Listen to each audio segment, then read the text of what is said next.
महादेव महादेव, हर बार की तरह अब की बार कोनो चूक ना होके के चाहिए।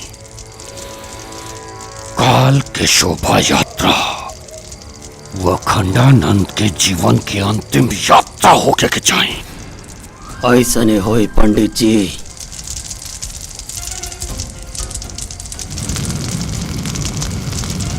महादेव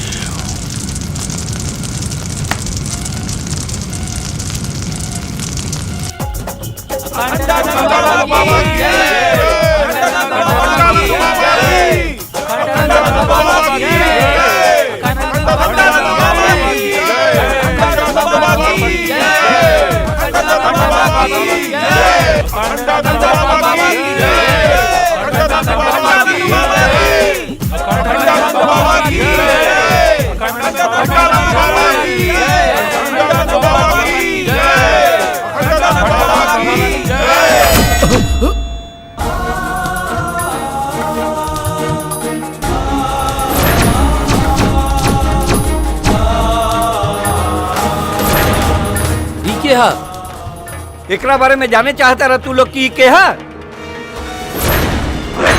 ये गुरुजी के दत्तक पुत्र है। अरे हमरा के तो पहले ही आभास हो गई रहे कि फिर से वही हमला गुरुजी पे होखे वाला बा।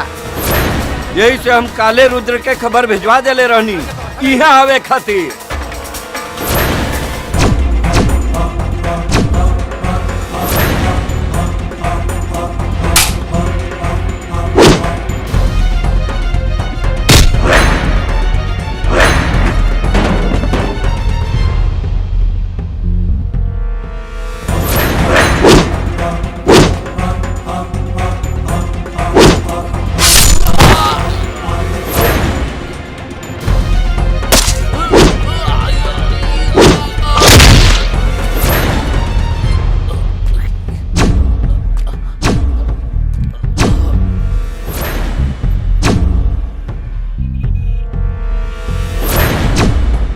मन गंगा तन तृप्त तेजस रहा अवघड़ सा अविनाशी, महाकाल सा नेत्र तीसरा, हूँ काशी वाला सन्यासी।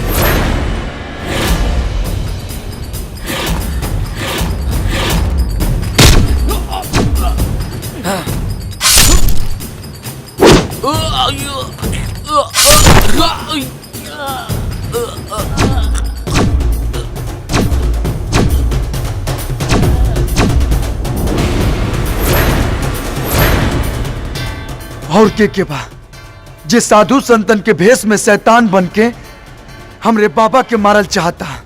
अगर हिम्मत बता सामने आके वार करा सन।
एक बार त्रिलोचना जी या हमनी के आपस में विचार करके आपसी मतभेद के समाप्त करे का प्रयास प्रणाम।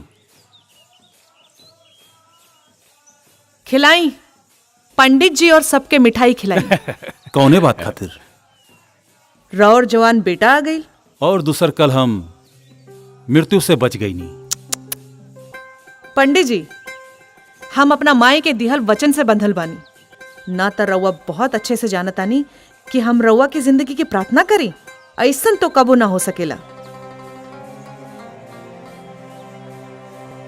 अरे त्रिलोचना जी, अरे अब तक गुस्सा थूक दी, पुरान बात के भूल जाई। ये समय मठ के आपस में संबंध कैसे अच्छा हुई ए पर विचार करे के आवश्यकता बा का गुरुजी? विद्याधर जी, हमरा जीते जीता ये कब्बो ना हो सकेला। काहे कि आज भी हमार आंख के सामने हमार माई के व्यवस्था, हमार और हमार भाई के वो असाए बचपन आसमान के बादल के तरह घूमेला। चली छोड़ी, मिठाई खाई। प्रणाम। बाप रे बड़ा गुस्सा में बाड़ी। चला चलल जाए। आ कौना बात के भाषण देत रही? छोड़ ना रुद्र, काल तो तू अजय देवगन के फेल कर देला। ले दनादन ले दनादन, हमनी लोग के तो बुझात रहे फिल्म के कोनो सीन चलता।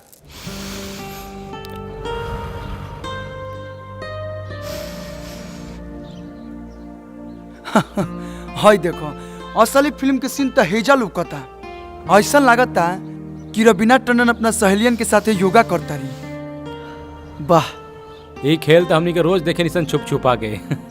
छुप छुपा के ई काहे? वो कहे कि गुरुजी देखिए ना तो सीधा काल कोठरी में। अच्छा, तू कहा तो राउंड ट्रॉली घुमा के सामने का नजारा हम दिखा दी। काहे कि हमारा राधा भी वही बाड़ी ना। अच्छा तो सामने से दिखाओ ना। अभी दिखाओ तनी। हाँ,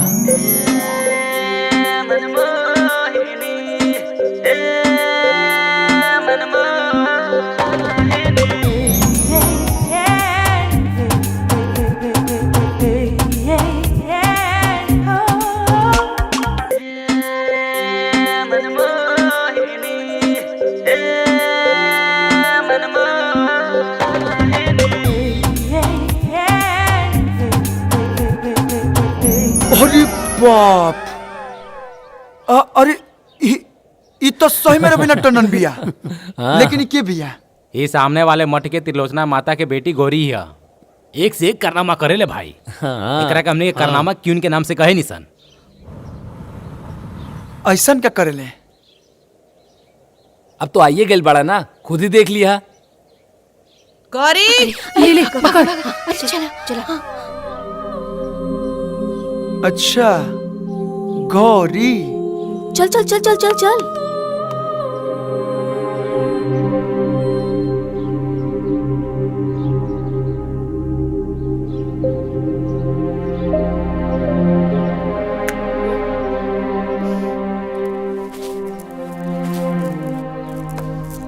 राधा, ई नया लड़का कौन है? तोहरा के नहीं के बता, इस सामने के मठ में नया मेहमान आयल बा। मेहमान? हाँ। अब देखा ई मेहमान के कैसे घायल करत हैं।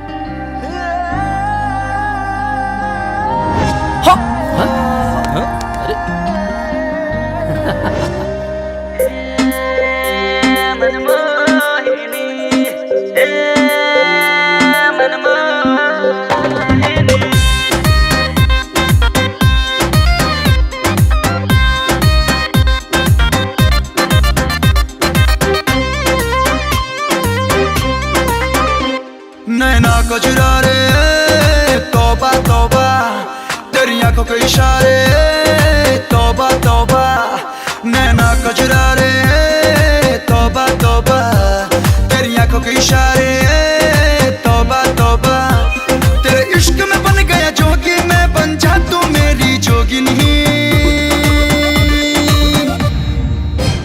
रे मन मोहिनी, रे मन मोहिनी, मन मोह लिया रे मन मोहिनी।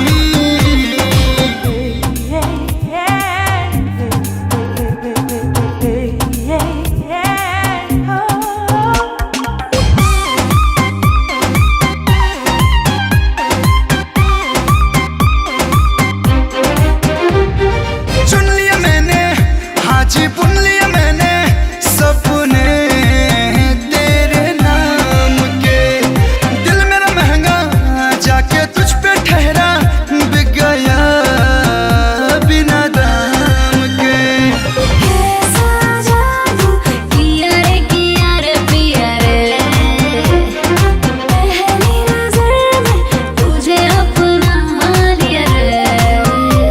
संजोग लगे ऐसा कि कुछ बन जाए तू संजोगिनी। रे मन मोहिनी, रे मन मोहिनी, मन मोह लिया रे मन मोहिनी।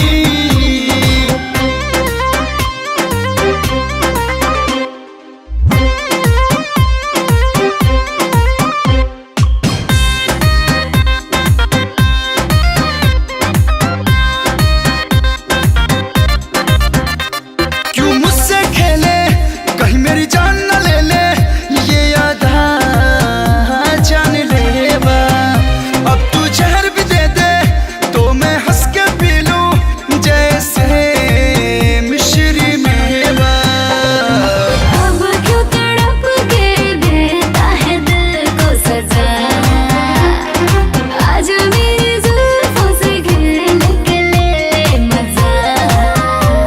सुन तू न चुराया चित मेरा, क्यों बन गई तू चित चोरनी।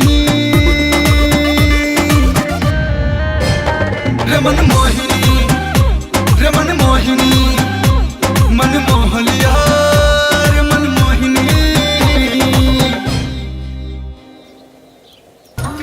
हवा मिठाई ले लो, हवा मिठाई, हवा मिठाई ले लो, हवा मिठाई। मेरा शर्ट भी सिल्वर, मेरी पैंट भी सिल्वर, मेरा चश्मा भी सिल्वर, मेरा नाम भी सिल्वर है। बस बस बस, ये ला हवा मिठाई खा लो। हवा मिठाई, अरे वाह, हवा मिठाई। नंबर 11, तो हर हवा मिठाई खा के तो लगा था कि जैसे हम हवा में उड़ता नहीं। आहा, हवा में मत उड़ा, पैसा ला 10 रुपया। पैसा?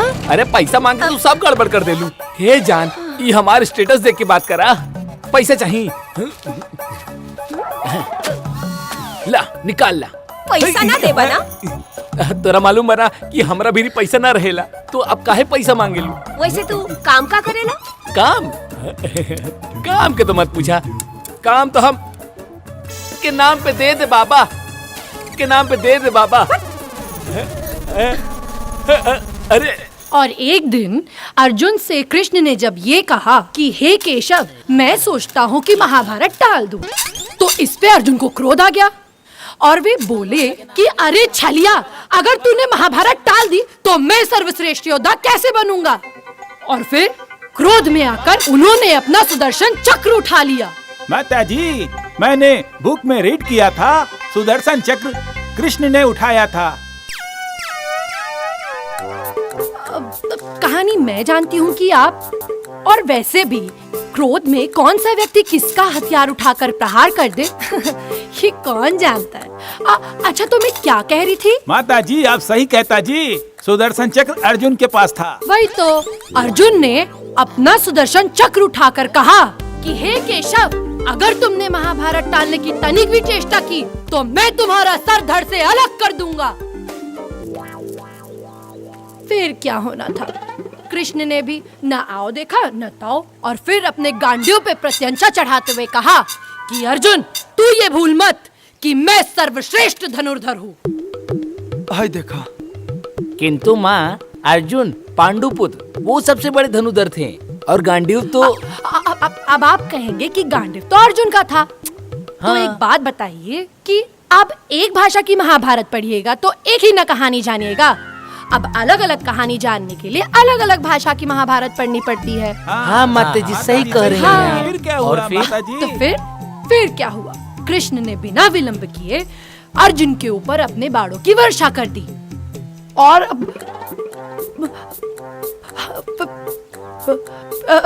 फिर ये बाणों की वर्षा पूरे 2 दिन तक चलती रही और अर्जुन अपने सर पे सुदर्शन चक्र लिए कृष्ण के इन बाणों की वर्षा से बचते रहे।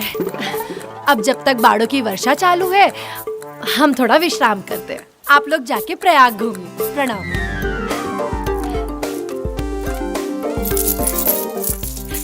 हे मैडम, हे मैडम, ई का होता? तनिक अपना काथा में न सुधार कला, न त एक दिन तारा सामने कोनो जानकार भक्त मिल गए ना त सारा माता जी बनल भुलवा दी। बेफिक्र रहा, जे जानकार भक्त होई वो हमरा लगे काहे आई कहानी सुने। हाँ। और अगर आ भी जाए तो ओकरा के समझावल हमार काम बा, तो हार ना। चला गौरी, देर हो रहल बा, माता इंतजार करत रही हैं।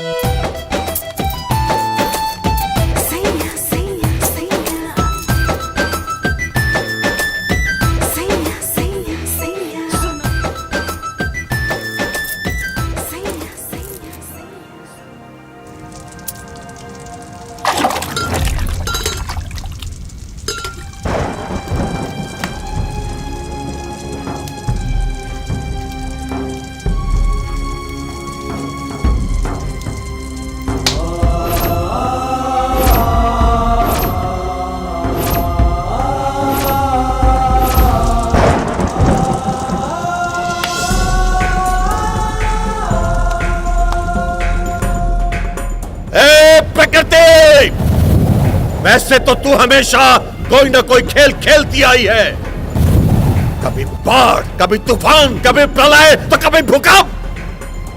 लेकिन इस बार जो तूने माध्यम चुना है अपना खेल खेलने के लिए वो गलत है। क्या दोष है ऐसे निर्दोष और नादान बच्चों का? तुझ में और मुझ में यही अलगाव है, यही मतभेद है मेरा। मैं तुझे तेरा ये खेल खेलने नहीं दूंगा। तो याद रख, तू भी अपना यत्न कर ले, मैं भी अपना प्रयत्न नहीं छोड़ूंगा।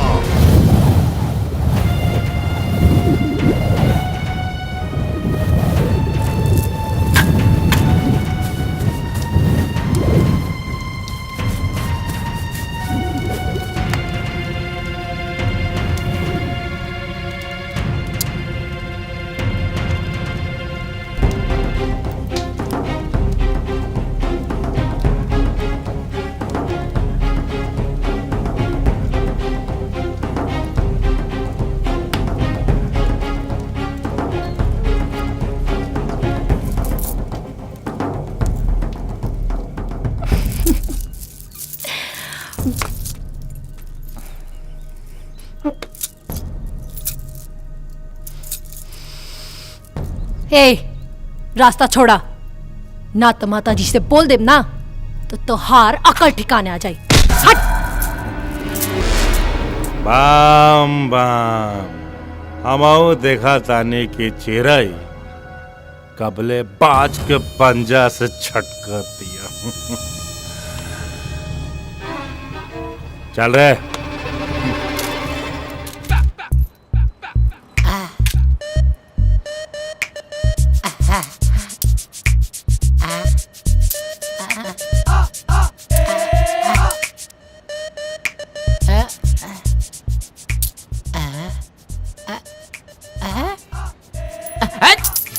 पगला कहीं का, हमको भिखारी समझा है का जी? हाँ? अरे 4 गो मिल के आदमी 20 रुपए लेके आए हो? हाँ? अरे हम बॉस हैं कि भिखारी? Number 11 boss. अब ही तो बॉस बड़ा, पर ऐसा चलल ना तो हनुमान हो जाइए आप, समझला?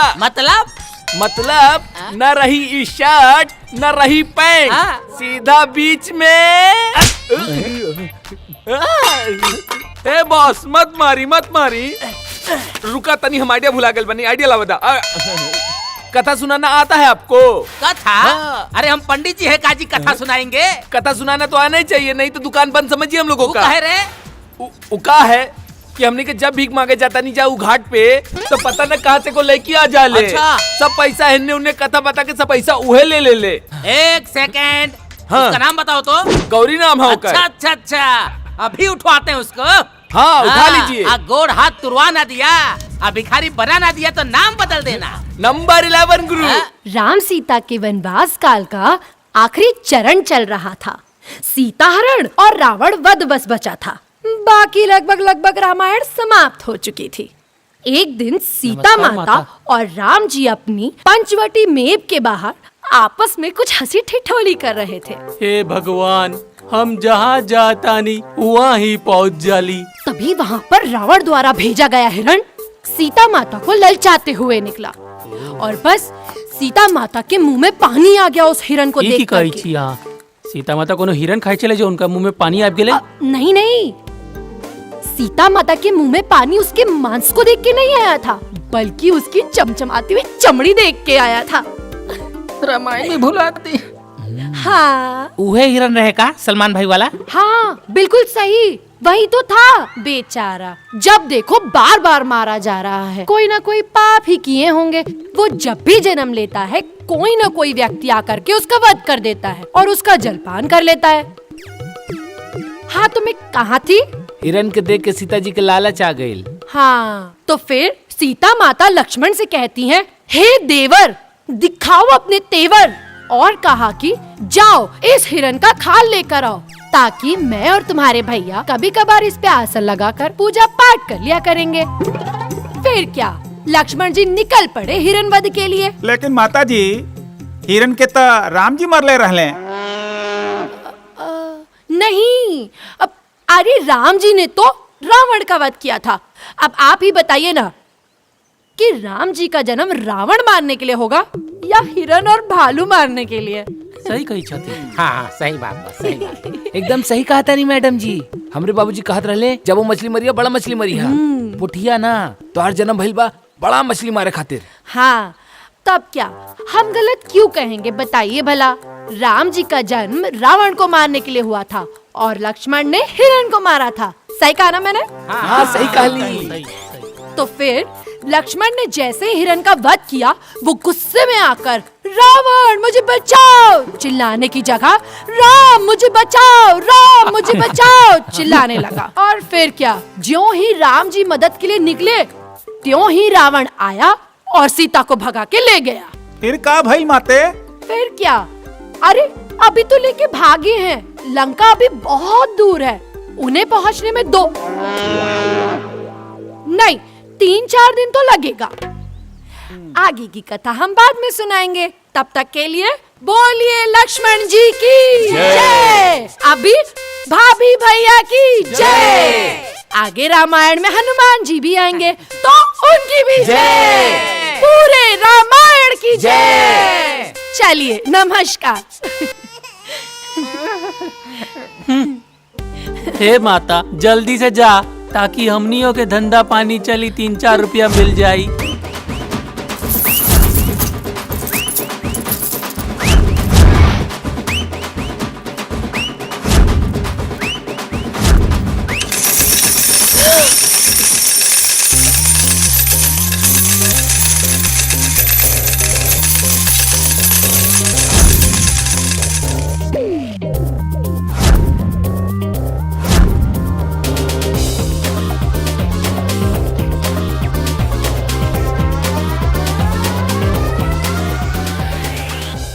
पगला गई बड़ा का, हमार सारा चिल्लर काहे गिरा देला?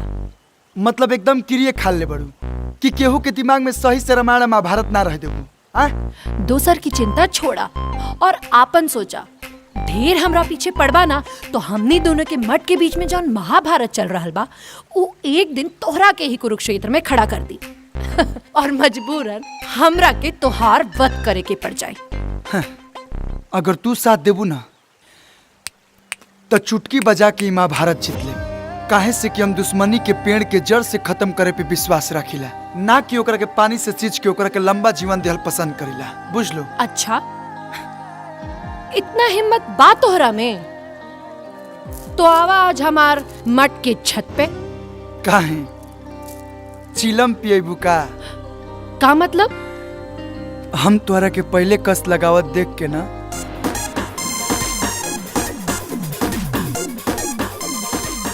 घस खा गई रही। ठीक बा, 7 बजे इंतजार करो।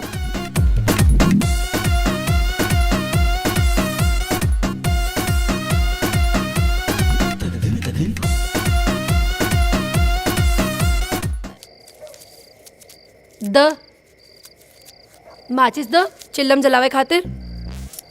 अरे माचिस तो हम वही भूल गए नी। हैं? जा जाके लेके आवा जल्दी। हाँ हाँ हाँ। अरे अरे काकी तो नीचे ही बैठल हुई, माचिस कैसे लाए? हे भगवान, अब का हुई? अरे गौरी रुका, हम कुछ उपाय करत आनी। ई का करी? पता ना, कहीं गई होगी। लावा लावा मसाला तो लावा, तब तक भर के रखी। जाना तारू, जब तक दू फूक ना मार ली तब तक नींदे ना आवे। हमने की आदत बिगाड़ देले बाड़ू।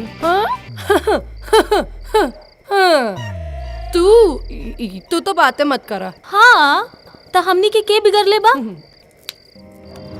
ओहो, तू सच में आ गईला। तो तू का समझ लू?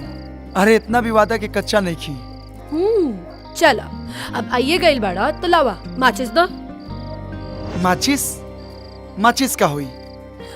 ई चिलम कैसे जली? हाँ माचिस तो ई नीचे भूल गईल बाड़ी।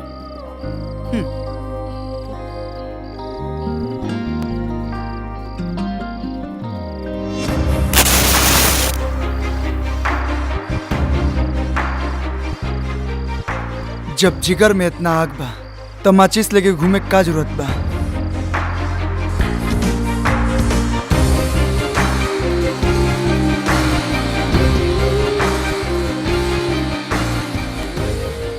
अब जब चिल्लम जलाइए देले बाड़ा तो पहला कश भी तू ही फूकला।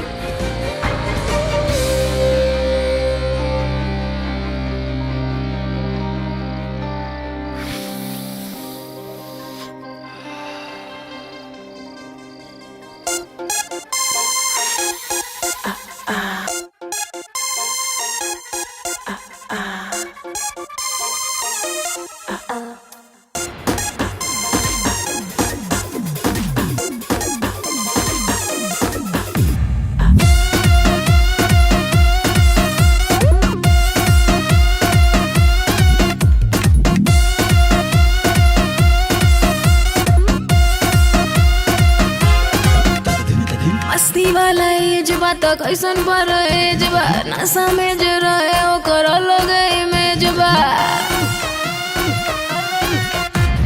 मस्ती वाला एजबा तो कैसन पर एजबा नशा में जो रहे ओकर अलग इमेजबा। छोड़ दो तू आज लाज शरम शरम लेके हाथ में चिलम मारा दम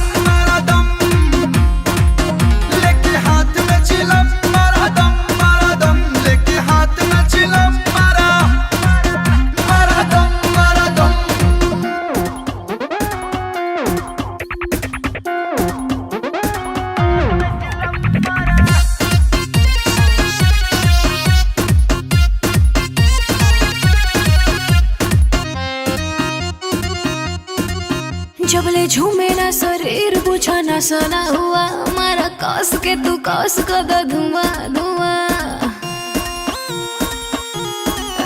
जबले झूमे ना शरीर बुझा ना सना हुआ हमारा कस के तू कस कर दो धुआं धुआं।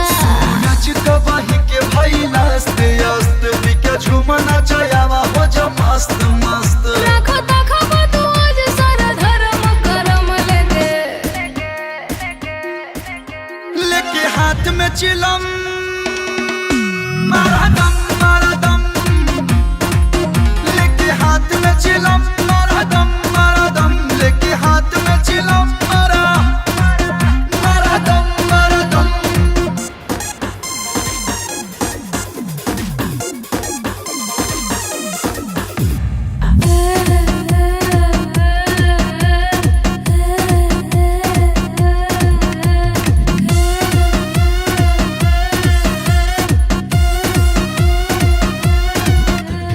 भूख में तो मूड बम बम करी हो सरे थना ना विस की आराम करी हो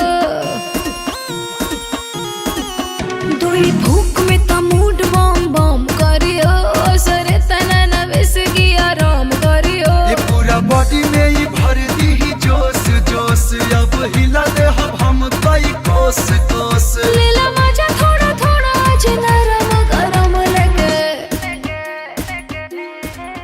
लेके हाथ में चिलम मारा दम लेके हाथ में चिलम मारा दम लेके हाथ में चिलम मारा दम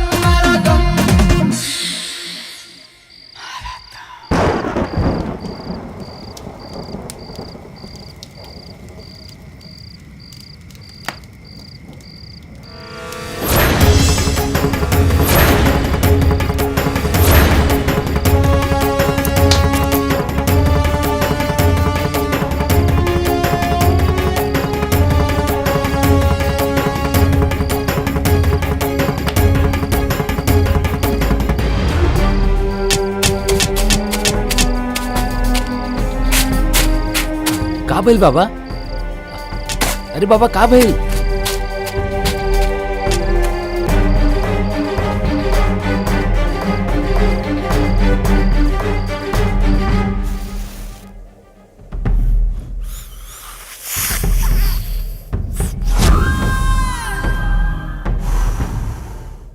महादेव बम बम। ई चिलम के बुझ रहल आग के तरह ही तोरा दिल में सुलग रहल गौरी के पावे के चिंगारी कहीं बुझ के राख ना हो जाए, यही से बार बार एकरा के हवा देत रहे नहीं। लेकिन कब तक? ओइसे हमार सलाह माना, आई धुआं के जिंदगी से बाहर निकला आऊ कर जौन अखंड मठ के सिंहासन के पावे खातिर हम कर रहल बानी। बम बम। हमार चिंता छोड़ते हमरा जौन करे का बाऊ हम कर ले। तू सोच कि तोरा का करे का बा, काहे कि मठ के असली वारिस आ चुकल बा। हमारा तहार भलाई यही में बा कि हमरा से हाथ मिला ला, ताकत दुगना हो जाए। बिल्ली के पंजा और शेर के पंजा में जमीन और आसमान के अंतर बा। कहीं बिल्ली के पंजा शेर के पंजा के वजन उठा सकेला? महादेव महादेव की जय। चलिए आज की कथा यहीं समाप्त हुई। अब जिसको जिसको दक्षिणा चढ़ाना है वो चढ़ाए और बाकी अपने आराध्यों का ध्यान करें।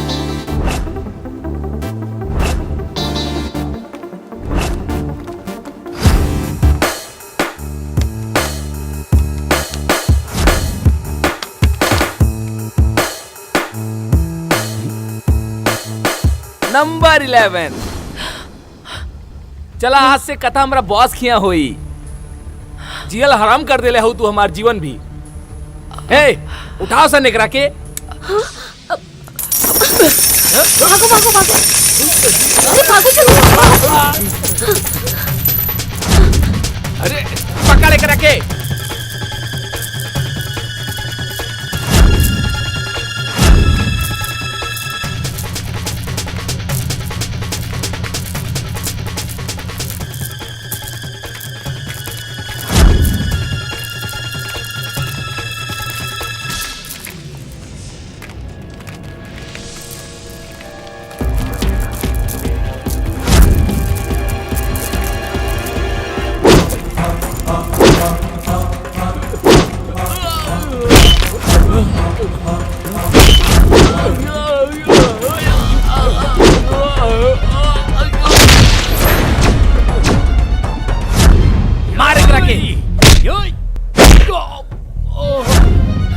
मार।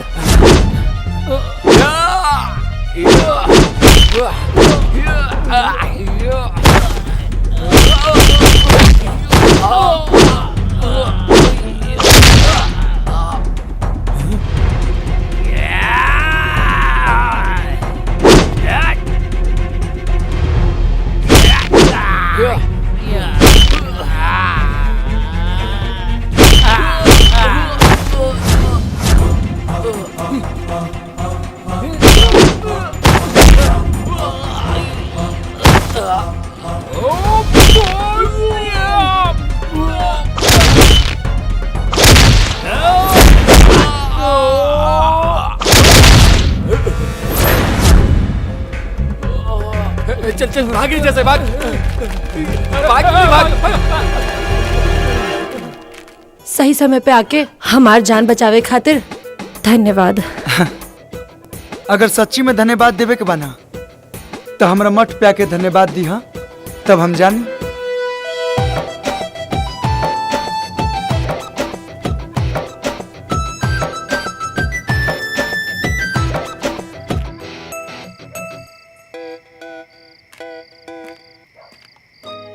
लो आ गई नहीं हम तोहर मठ में। अब तो स्वीकार बाना हमार धन्यवाद। स्वीकार बा, बाकी तनिका और करीब आके धन्यवाद दा, वरना ऐसा लागी कि पनो ना खैनी और उठो लाल हो गई। जितना करीब कहा उतना करीब आ जाई, बाकी तू अपना आप के कैसे संभरबा ई तोहरा ऊपर बा। नाना अभी ना।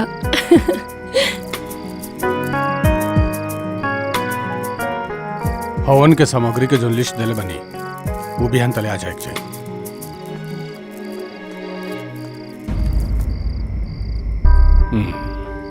देवरैया का करता रहे आ खत्म हो गई रहे, उहे लेवे आयल रहनी। आग मतलब हवन खातिर शुद्ध अग्नि चाहिए। ए गोपाल। हाँ भैया। हवन कुंड से आग दे दे, जल्दी ले आओ।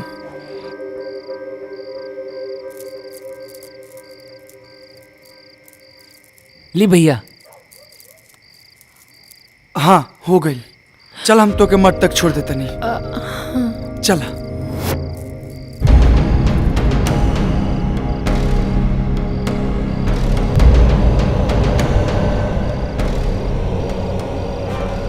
प्रेम लीला तब काका भइल रहे। अरे बताओ कौन राजकुमार का चर्चा होता जो इतना हंसी आवता। कौनो राजकुमार के चर्चा चलत होखे, उसे तोहरा का मतलब। चलो चलो। तितली जब आसमान में उड़ लेना तो अपना आप के सतरंगी दुनिया का रानी ही समझ ले, लेकिन जब के ओकरा के पकड़ लेला ना तो ओकर सारा रंग उतर जाएला। ई का बदतमीजी बा। बदतमीजी जवान दिन हम कर देब ना तब पर आग तो छोड़ दे, नरकों में जाए से तोरा घिन लगी।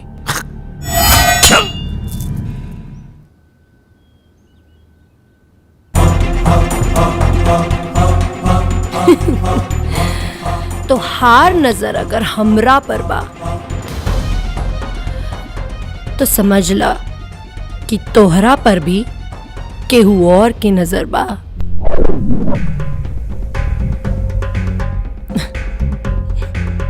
बम बम।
ऐसन हा प्रीत के धागा जे टूटना, जब इश्क के रंग लग जाए तब छूटना।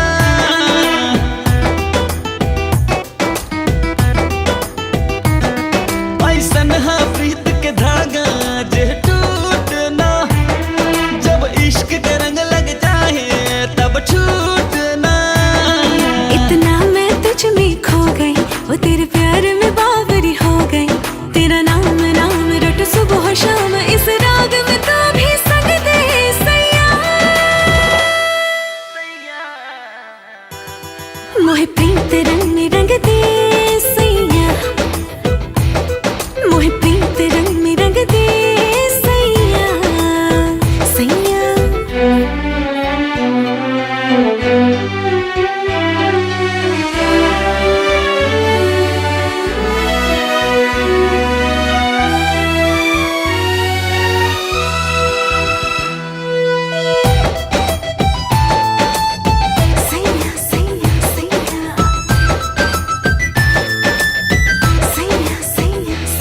सुना प्यार के राह में मुश्किल मंजिल बाटे, एकरा फेर में कितना हारल दिल बाटे।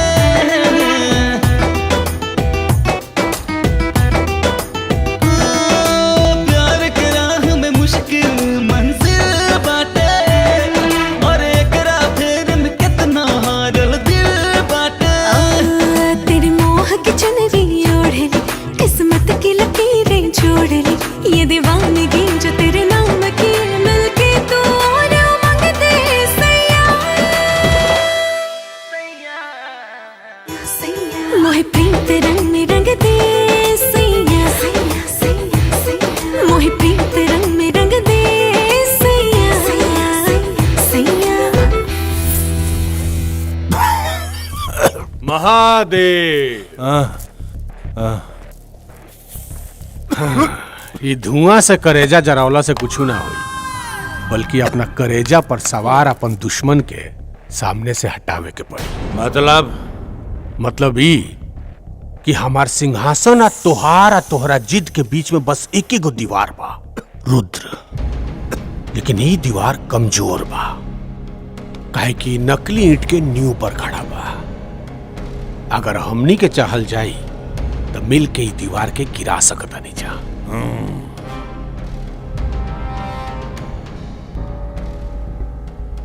लेकिन अभी वो दीवार तारा आंगन में बा, जया वो लंबा होके हमरा आंगन के मिट्टी छुए के कोशिश करी, ओकरा के गिरा देब। बम बम। लेकिन तोहरा शायद ये पता नहीं है कि अब वो दीवार तोहरे आंगन के मिट्टी खोद रहल बा।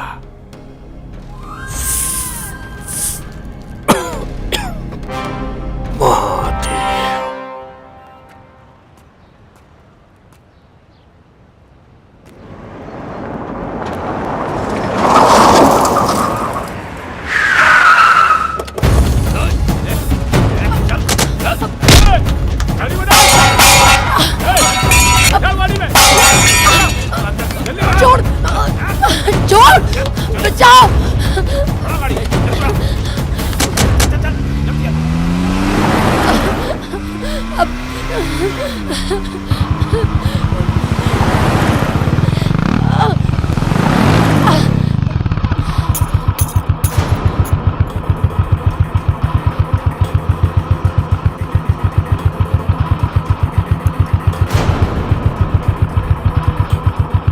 गौरी के कंगन लगा था।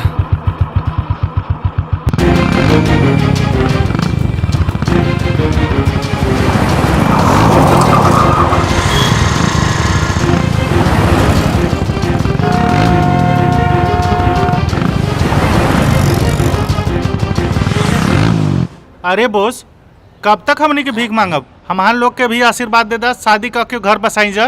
नंबर 11 देखा गोल्डन बाबा इहो ब्याह करी। ए मालिक आगे लागे ये रहली, अब ये रहली। Number 11 boss. अरे बैठाओ यहाँ पर बैठाओ। अरे बहुत तारीफ सुने हम भाई इनका कथा का बड़ा चर्चा सुने हैं, आज हम कथा सुनेंगे। अरे मालिक, अरे मत पूछी। अरे सुनल सुनल जो भी ज्ञान बा ना वो भुला जाई। अच्छा अच्छा अरे बहुत उटपटांग कथा होला मालिक। एकरा कथा में कबो अर्जुन के हाथ में सुदर्शन चक्र रहेला तो कबो कृष्ण के हाथ में गांडीव और कबो राम जी के जगह लक्ष्मण के हिरन मारे के भेज देवेली। अरे कबो राधा के रुक्मणी बना देवेली। अरे इता अलगे रामायण महाभारत पढ़ ले बिया। बहुत बढ़िया बहुत बढ़िया। एक काम करो, जीभ काटो, हाथ में कटोरा पकड़ाओ और ऐसा सुनसान जगह भेज दो कि एक एक रुपया के लिए तरस जाए। मालिक वाह नंबर 11 बॉस।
पकड़ करेंगे। अरे पकड़ा मालिक, पकड़ा पकड़ा। रुको मालिक, रुको रुको मालिक, रुको।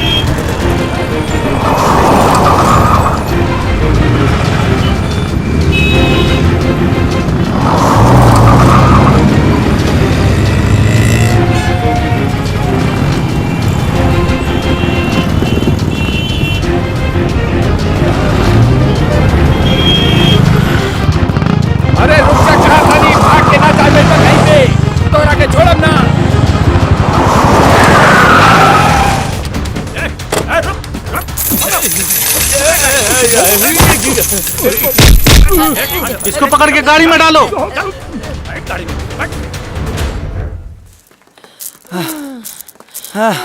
अब अरे मोरी माई हो, ए भिखारी सब हमरा पीछे भूत की तरह पड़ गइल बा। हाँ ठीक के ले बा, जैसन तार करम बानू वैसे नु फल भुगतबू। अरे संजोग मनावा कि हम वजह से गुजरत रही और हमार नजर तोरा ऊपर पड़ गई। दत्त तोहार नजर हमरा पर न पड़ल, उ हमार नजर तोहरा पर पड़ल और हम तोहरा के बतौनी कि हम ई गाड़ी में बनी, अब बिल्कुल सीता जी की तरह, जैसे उ राम जी के बतौले रही अपन एक एक गहना फेंक के। अच्छा एकरा मतलब कि तू रामायण और महाभारत ठीक ठाक पढ़ले बाड़ू, मतलब लोग के झूठे पूर्वक बनावत रहली। बिल्कुल सही पकड़ला। अच्छा ये सब छोड़ा। हाँ रुद्र हमरा के बहुत भूख लागल बा। भूख लगल बा? एहिजा तो कुछ ना मिली, लेकिन चिंता मत करा, हम कुछ जुगाड़ करतनी। तू एजे बैठा, आवतनी हम। जल्दी आई हो। ओके।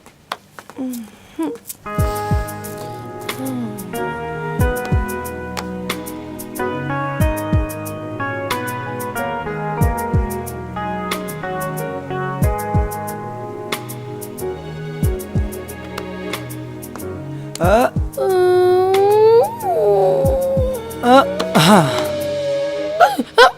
कुछ मिलल? बहुत ढूंढनी, बहुत ढूंढनी, बहुत ढूंढला के बाद बस अमरूद मिला। ई तो हमार पसंदीदा बा। तू ना खाइबा? देबू तो काहे न खाई। लेकिन ई तो एक गो बा, हम झूठ ना खाइले। अच्छा रुका, हम तोरा के मामा दाते काट के देता नहीं। मामा दाते? मामा दाते। हाँ, मामा दाते तो हमार एगो बचपन के दोस्त जानवी बोलत रहे। जानवी? हाँ जानवी। और वो कहत रहे कि किताब में लिखल बा ना, ई धरती नारंगी नियन गोल बा, लेकिन हमरा लागेला कि धरती अमरूदी नियन बा। अच्छा। हाँ। और का? और ये चांद भी ना अमरूदी नियन बा। और है कि सूरज भी अमरूदी नियन बा। अच्छा।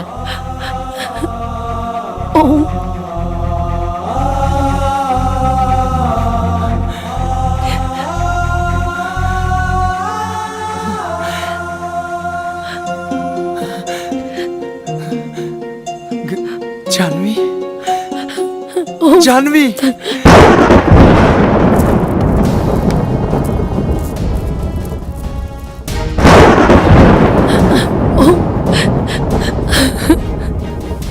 वाह,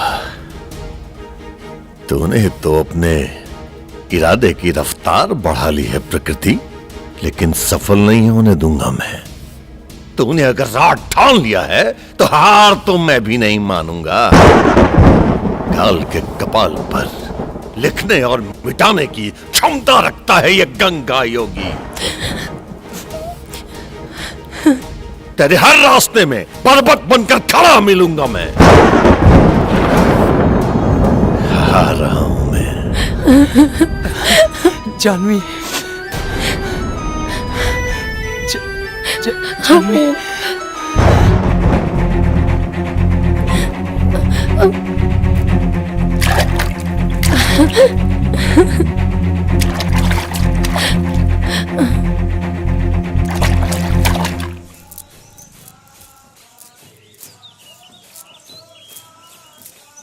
प्रणाम माता जी। का भाई? गौरी अखंडानंद के बेटा रुद्र के साथ घूमतिया। जानवी, जानवी। एकानन चतुरानन पंचानन प्रणाम गुरु।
प्रेम के नशा तोहरा सर पर ऐसन चढ़ल बा कि तू सारा सीमा लांग के वो अखंडानंद के बेटे से प्यार कर बैठ लू। जेकरा मटके एक एक इंसान से हमरा के नफरत और घृणा बा। लेकिन माँ, रुद्र और हम बचपन के दोस्त हैं। बचपन के दोस्त बारह तक का भइल रुद्र, हमेशा खातिर ओकरा से दूरी बना के रखा। बाबा रुआई भूल रहल बनी कि हमार असली नाम ओम है और ओकर नाम जानवी। ओम जानवी, ओम जानवी, ओम जानवी। वो 12 साल पुराना जिंदगी रहे, लेकिन अब तोहरा के ई प्रेम से दूर होके के पड़ी।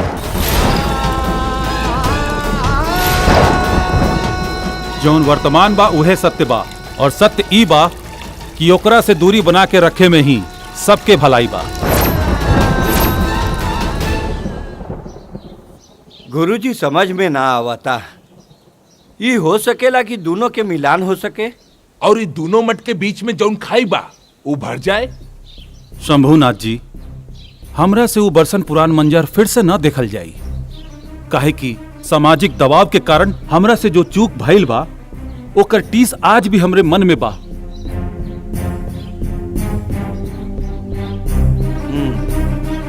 चली।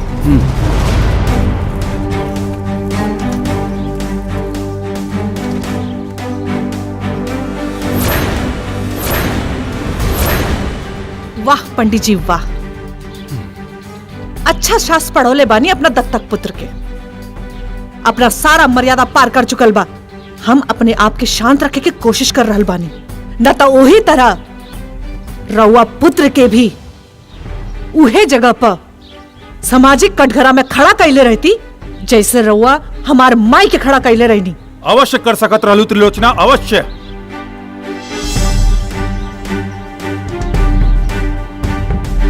लेकिन शायद तू ई सोच के ना कैले होकबू कि तोहार दत्तक पुत्री हमरा पुत्र के संगे ओही पंचायत में समस्त मर्यादा छोड़ के खड़ा रहल।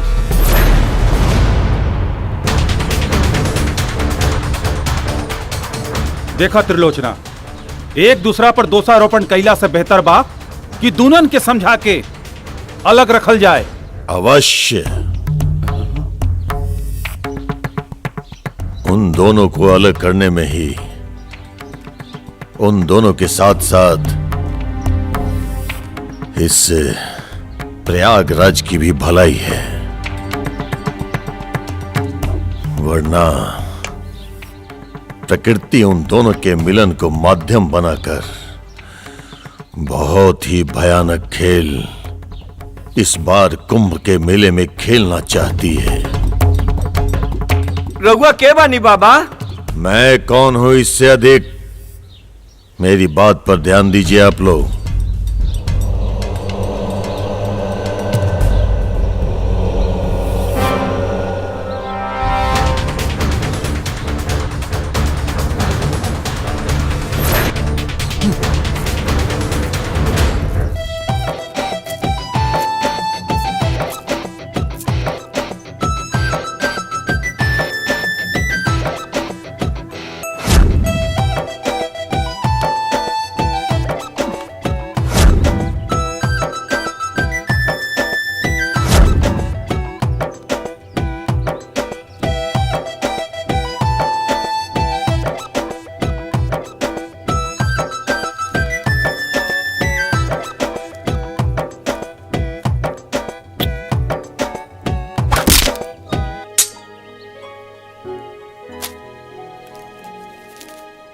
शुद्धिकरण तो हो गया हमनी के,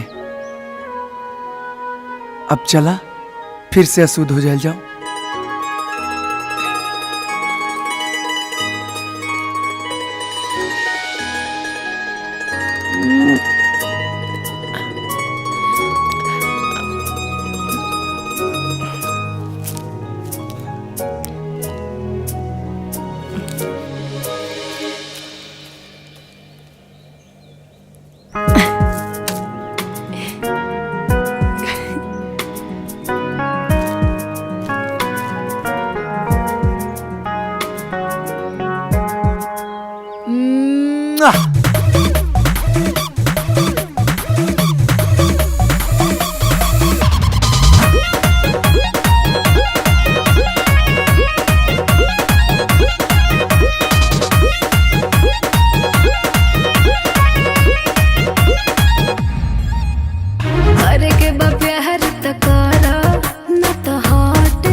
रजाऊ जानी कहट जा।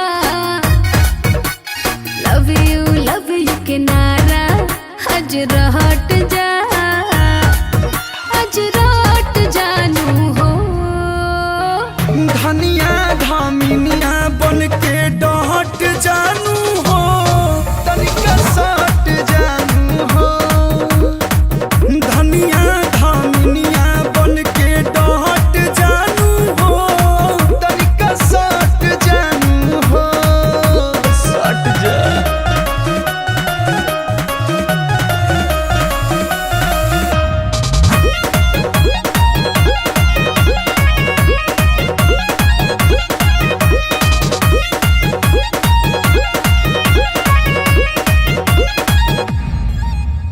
निंदियों न आवे नाही चेहरा हे सजान हो, तोहरे नु होके। अरे निंदियों न आवे नाही चेहरा हे सजान हो, तोहरे नु होके। धर के करे जाना ये जान तोहरे नाम तनी देखिलो ना छुके। एक मिनट खातिए ने होने मात जा, हमरे लाए हो राजा सबसे तू काट जा, सबसे काट जानू हो। अरे रे धनिया धामिनिया बन के डहट जानू हो, तनिका सट जानू हो।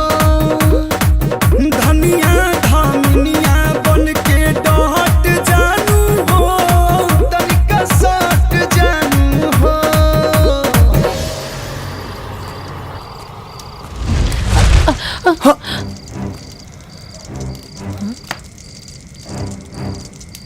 ईश्वर को महाभारत का खेल खेलना था तो उसने माध्यम द्रौपदी को बनाया था।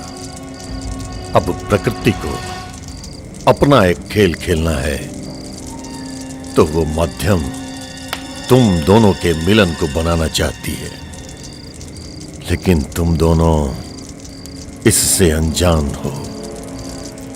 बाबा रौरा गौरी पहचानत बारू नहीं बाबा के? कैसे ना पहचाना, इनकी वजह से तो हमनी दोनों अलग भईनी, इनके तो सब हाथ रहे। ठीक पहचान लो, हमने के माता पिता के मौत के कारण के साथे साथे उस सारा लोग के मौत के जिम्मेदार यह बानी जे वो दुर्घटना के शिकार भइल रहे। बच्चा, कुछ पल के लिए तुम्हारी बातें सत्य हो भी सकती हैं,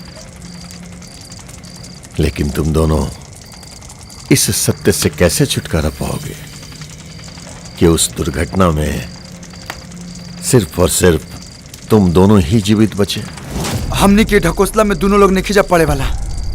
हम तो बस ये जानता नहीं कि हमनी के माता पिता के मौत के जिम्मेदार रोवे बानी, और अब हमनी दोनों के भी अलग कर चाहता नहीं। हमनी के कोनो बात रो ना मनब जा, रोवा जा सकता नहीं। एक न एक दिन तुम दोनों मेरी बात अवश्य मानोगे। फिर भी चेतावनी दे रहा हूं तुम दोनों को, हो सके तो एक दूसरे से दूरियां बना कर रखो, वरना प्रकृति तो अपना खेल खेल ही जाएगी।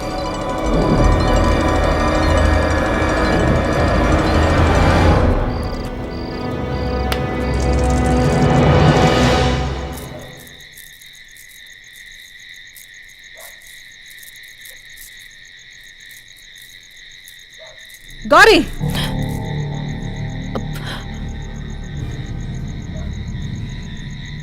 रुद्र से मिलके आ रहल बाड़ू ना?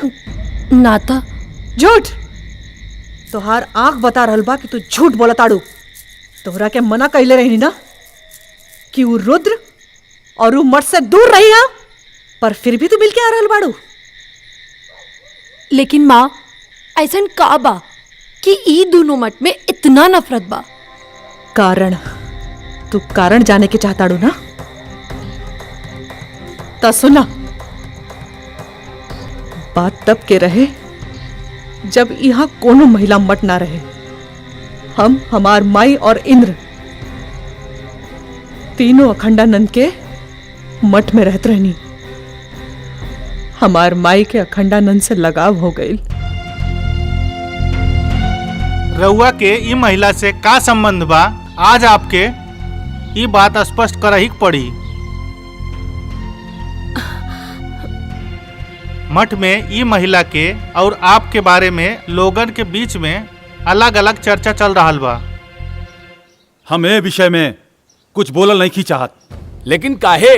देखी लोग, जब गुरुजी के आई महिला के बीच में ऐसा कोनो बातें नहीं खे, तो फिर गुरुजी कौना बात के स्पष्टीकरण देस? ऐसे में ई महिला के अपमान हुई, ई कहने का समझत लोग। अरे ई महिला के मठ से बाहर कर दी विद्याधर जी। बाकी ऐसा तो नहीं खे महाराज कि पुरुष मठ में स्त्री के रहल निषेध बा। अरे ऐसे में केहू के निकाले के का जरूरत?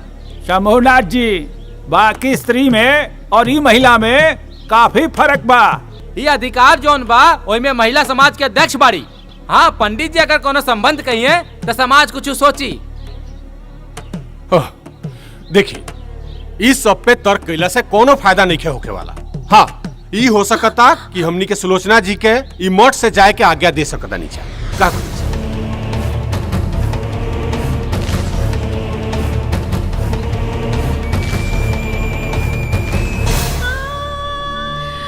और ए तरह अखंडानंद की चुप्पी से हमार माई के भावना जल के राख हो गई।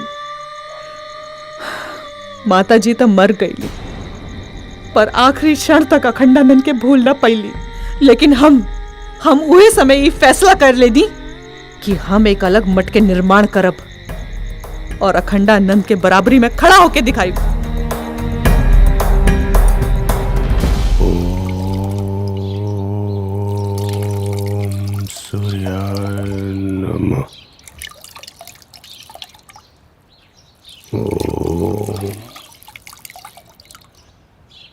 जय सूर्यदेव।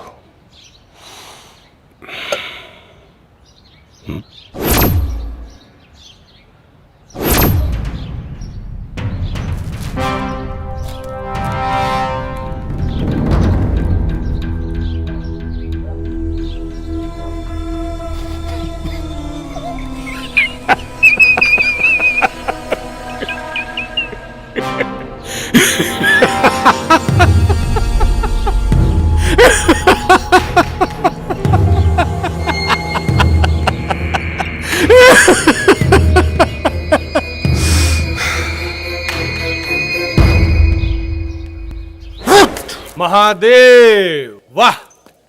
कहीं प्रेम के तीरंदाजी चल रहल बा, आ कहीं शिकार धुआं में लिप्त बेखबर अपना शादी के सपना सजोरा। लेकिन ई मूर्ख के पते नहीं खे कि ई उठ रहल धुआं ओकरा मंडप के ना, ओकरा चिता के बा। बम बम बम बम। का भइल विद्याधर? अरे बतावा तो सही। ज्यादा परेशान बाड़ा तो चिलम से कस मार ला। चिलम के आग में गजब के जादू होखेला। धुआं बन के अंदर तक जाला जरूर, लेकिन अपना सारा दुख के आग के लपट में जला के खाक करते वेला। जब केहू के करेजा में नफरत पत्थर बन के बैठ जाला नु, तो कौनो आग के लपट ओकरा के जला के खाक ना कर सकेला।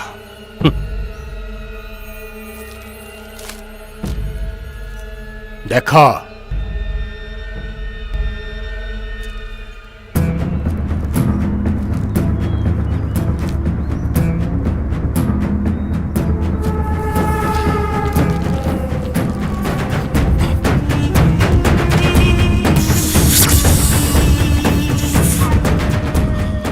बम बम।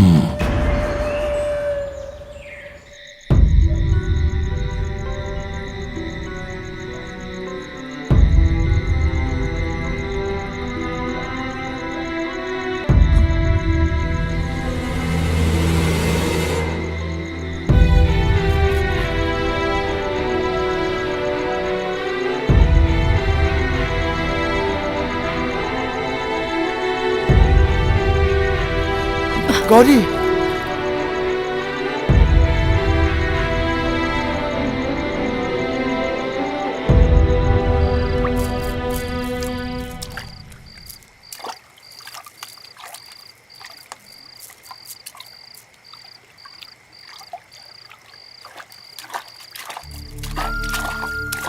का हो गई गौरी? ना ही तू छत पे आवता रो और ना ही हमरे चिट्ठी के जवाब देता रो। बोला का बात बा? हमरा नईखे मिले के बात तोरा से। लेकिन का है? का पता, तू भी महन जी की तरह समाज के लिहाज से हमरा के अपन जिंदगी से निकाल दे बता। अरे तू का कहता रो? हमके तो कुछ समझ में नहीं आवत। सब समझ में आ जाए, जाके महन जी से पूछ लिया। हम तो बाबा से पूछबे करब और समझबे करब, लेकिन फिर भी तोरा विश्वास नहीं किया होत।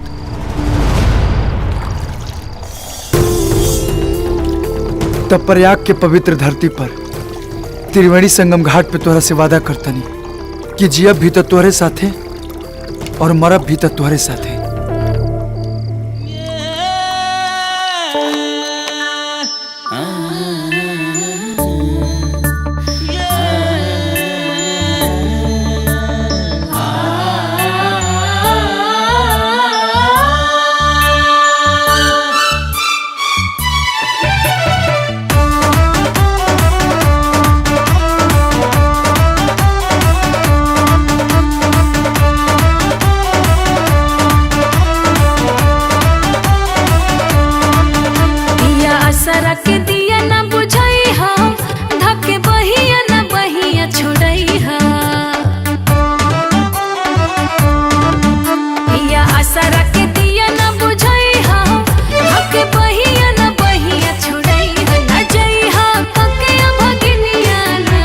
जैसे गंगा जमुनिया के पनिया हवे मोर प्यार सजनिया ना। तो जैसे गंगा जमुनिया के पनिया हवे मोर प्यार सजनिया ना।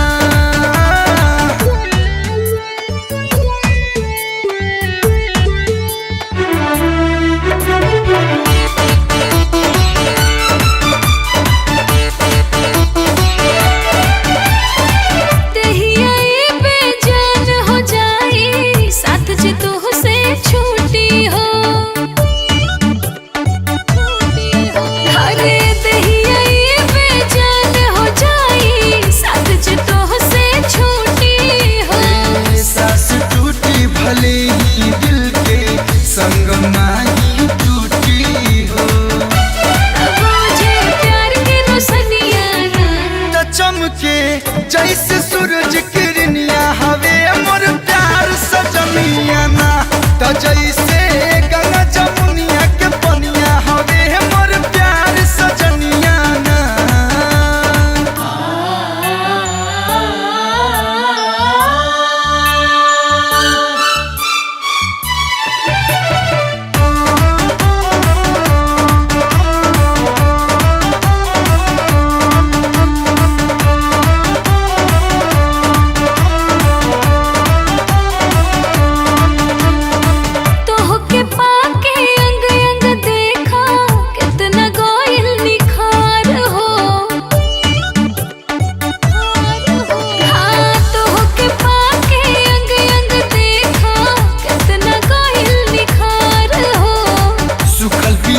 हरियर हो जाला प्यार के ऐसन असर हो।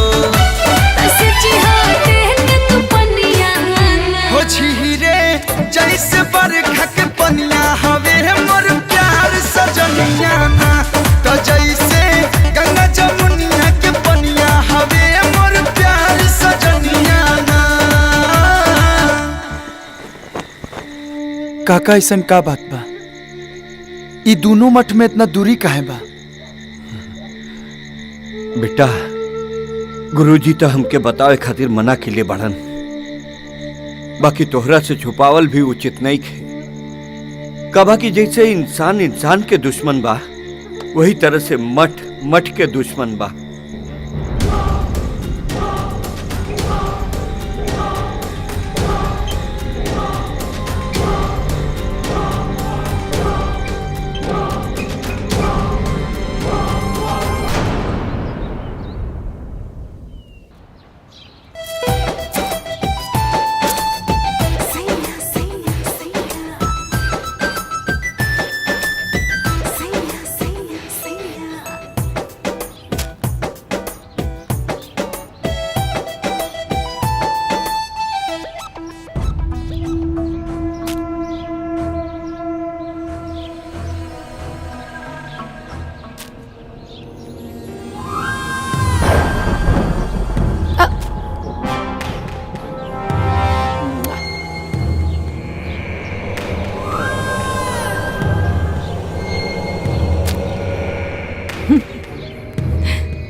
ला एगो और प्रेम पत्र।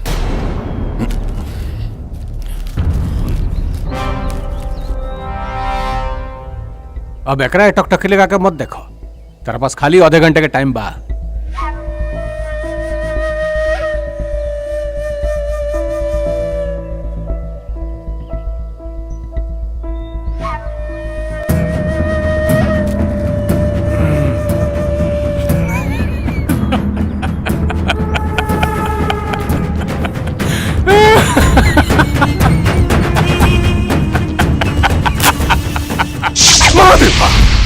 बम बम। राधा तू इतना देर कहाँ कर दिलू आ जावे में बतावा।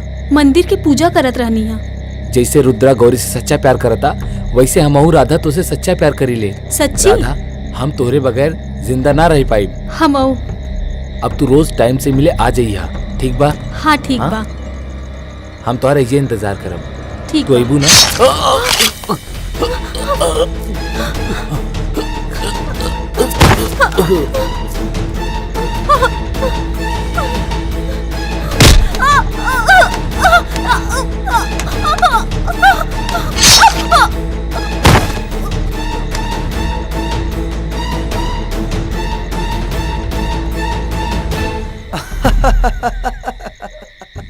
अरे चुप रहो। अरे गोपालवा कहाँ बा? नहीं खेल औकात हो यहाँ कहाँ? अपने राधा के पास। अरे हाँ भैया। बोल बे फालतू। हाँ यार तो अरे, मिल गया तो हमनी के बारे में भुला गइला। ये सब बाबा सुन लेना। जब रुद्र यहाँ बा देख का हालत हो। जब चुप तो उमा केकरा के मार दिले हुए। बात मत बोले।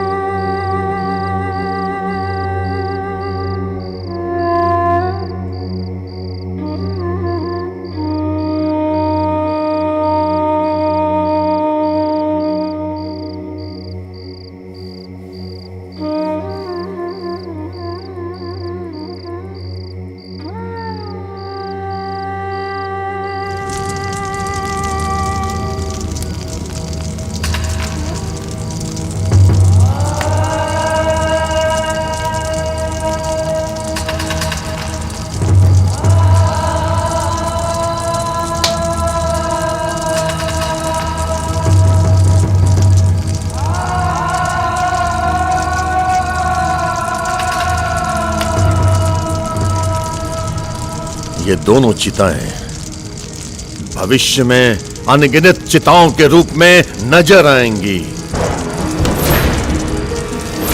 और ये सब इन दोनों के कारण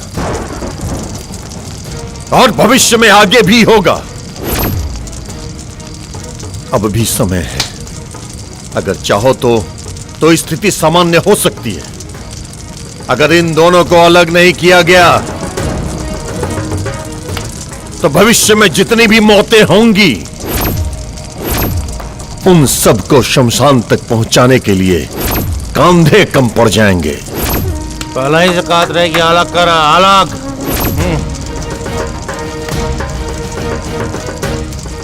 जमीनें कम पड़ जाएंगी उन चिताओं को रखने के लिए, लकड़ियां कम पड़ जाएंगी उन चिताओं के दाह संस्कार के लिए। ये त्रिवेणी रक्त से सन जाएगी। रोक लो, अभी भी समय है, रोक लो इसे।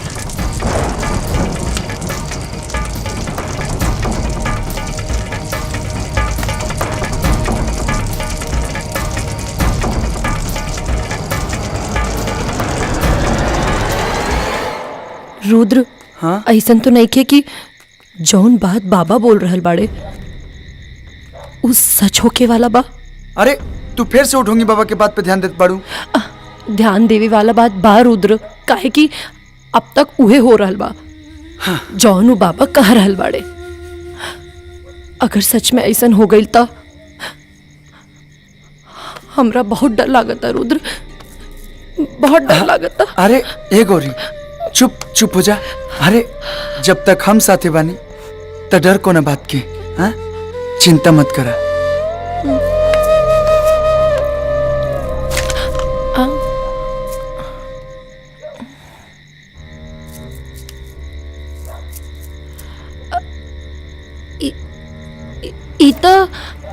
चिलम बा। का एकर मतलब ई सारा कांड इंद्र कैले बा।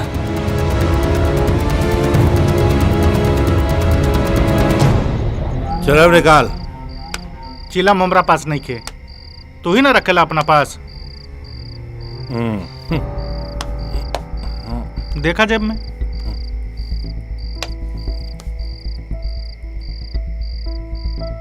बम बम हमरा लगे तो नहीं कह रे। हमरो लगे नहीं खे। देखा कहाँ बा। दूसरा के माथा पर मौत के लकीर खींचे वाला कभी कभी ई भूल जाला कि उहे लकीर ओकर मौत बन के ओकर घर के रास्ता ढूंढ लेवेला।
त्रिलोचना पूछा अपन भाई इंद्र से वो ऐसा काहे कैलस, आखिर का दुश्मनी रहे लोकर गोपाल से। बस पंडित जी बस।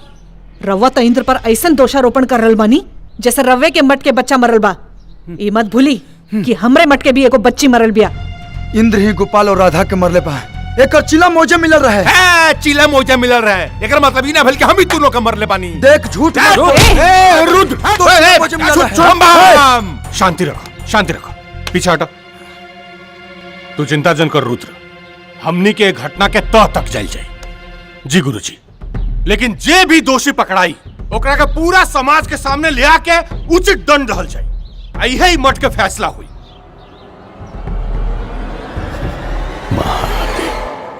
नमस्कार।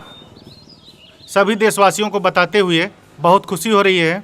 महाकुंभ का आयोजन इस बार प्रयागराज में होने जा रहा है, जिसमें 26 देशों के प्रतिनिधिमंडल शामिल होंगे। इस बार महाकुंभ को और दिव्य कुंभ को देखने के लिए करोड़ों जनता प्रयागराज में आने वाली है। सरकार उनकी पूरी सुरक्षा के लिए प्रतिबद्ध है। लेकिन विपक्ष तो कह रहा है कि आप कुंभ के नाम पर राजनीति कर रहे हैं। जी नहीं, ये कोई राजनीति नहीं हो रही है। ये हमारे आस्था और सेवा का विषय है। नमस्कार। प्रणाम। वो यही से वो खड़ी होकर पक्ष से बोल देला और हमरे पक्ष से ना बोलला। एक बात याद रखा, अगर हमार पोल खुलल ना तो तुम जीव काम से। फिकर मत करा, एकर नौबते ना आई। काहे कि विद्याधर के दिमाग शकुनी के नीति पर काम करेला। अपनन के हाथे अपनन के मौत देखे के मजा ही कुछ और होला। खेले दो लोग के, करे दो रास लीला। बम बम।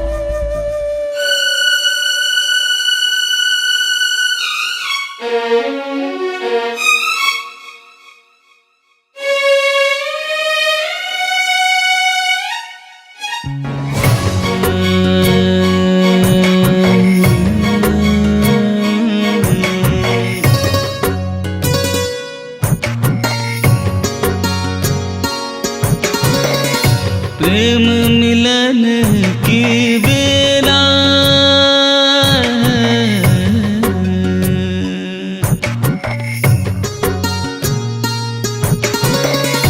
प्रेम मिलन की बेला आयो रे पिया प्रेम मिलन की बेला आयो रे पिया अंग में भंग चढ़ायो रे अंग में भंग चढ़ायो रे पिया प्रेम मिलन की बेला आयो रे पिया प्रेम मिलन की बेला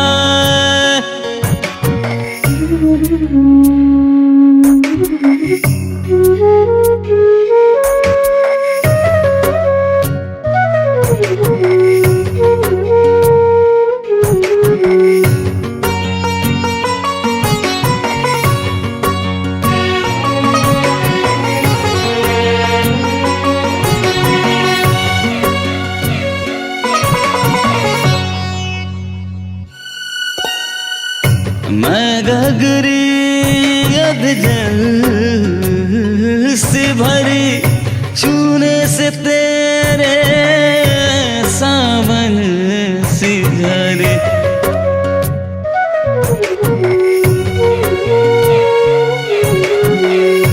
मैं गगरी अध जल से भरी छूने से तेरे सावन सी झरे सुध बुध सब बिसरायो रे सुध बुध सब बिसरायो रे पिया प्रेम मिलन की बेला आयो रे पिया प्रेम मिलन की बेला पिया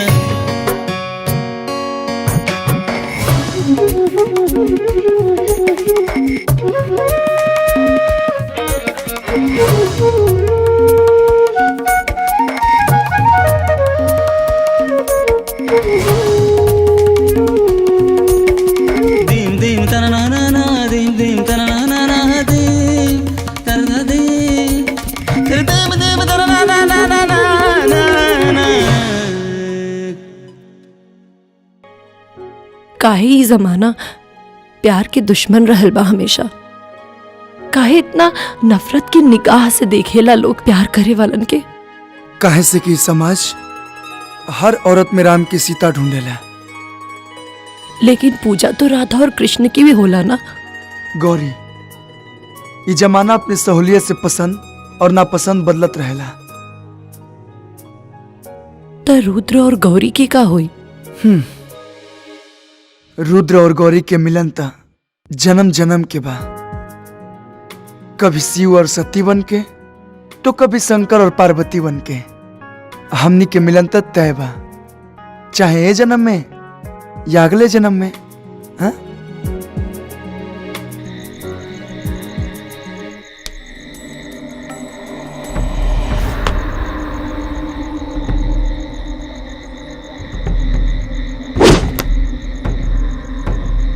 लागत मठ में कोनो गैर आदमी के पांव पड़ल बा तोरा कैसे मालूम चलल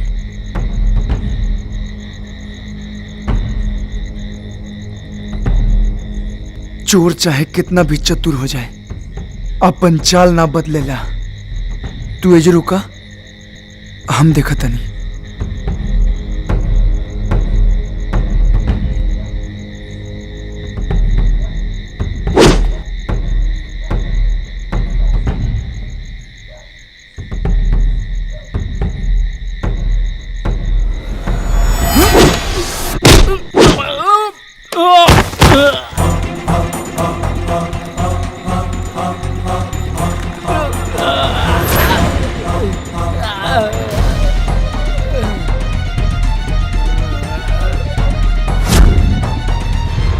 पहले जमीन पर पांव रखे के सीख ले एक बात के उपवार करिए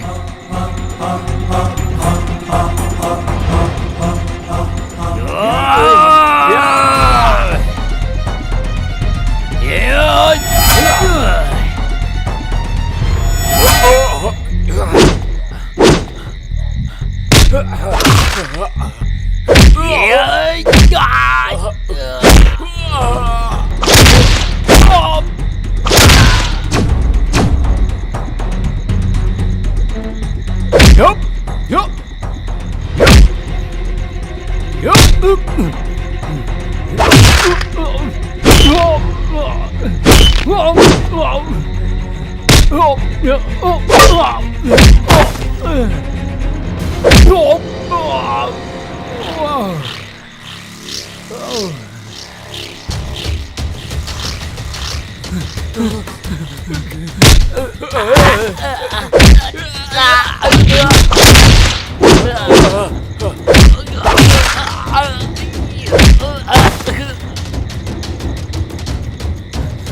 रुद्र छोड़ दा एकरा के। बोल तोरा के भेजलस हमरा के मारे खातिर?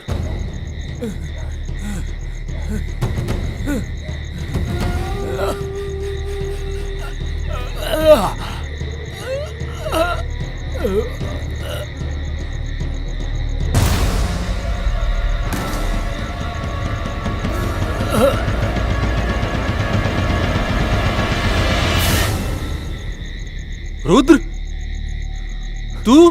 ना बाबा, बाबा हम महादेव, महादेव, राउर पुत्र ही राउर हत्या के प्रयास कर रहा बा। ना बाबा, ऐसा कोनो बात नहीं है बाबा। गुरुजी इतना बड़ा अनर्थ होके से बच गए। जॉन राउर मुंह एकरा के पुत्र पुत्र कहत थकत ना रहे, यह राउर हत्या के प्रयास करी। ना बाबा हम। गुरुजी अभी भी समय बा गुरुजी, ना तो बाबा जी के सब बात सच हो जाए। हम तो कहब कि अभी दोनों जन के अलग करी। एकदम सही कहा तानी विद्याधर जी, एकदम सही कहा तानी। तू मुझे कैसे रोक सकता है गंगा योगी? तूने तो कहा था कि मेरी राह में हर मोड़ पर पर्वत की तरह खड़ा मिलेगा तू, मगर आज तू ऐसे चौराहे पे खड़ा है जिसके हर छोर पर किसी न किसी की मौत और तबाही लिखी है। एक तरफ वो दोनों बच्चे, दूसरी तरफ उन दोनों के पालन करता, तीसरी तरफ हजारों मौत के मंजर और चौथी तरफ स्वयं मैं हूँ प्रकृति। कालों के काल, महाकाल का भक्त हूं मैं। देवों के देव स्वयं महादेव आराध्य है मेरे। तू चारों दिशाओं में तो क्या, 10 दिशाओं में आके खड़ी हो जा। हर परिस्थिति में तेरा सामना करेगा ये गंगा योगी। हरा हरा महादेव।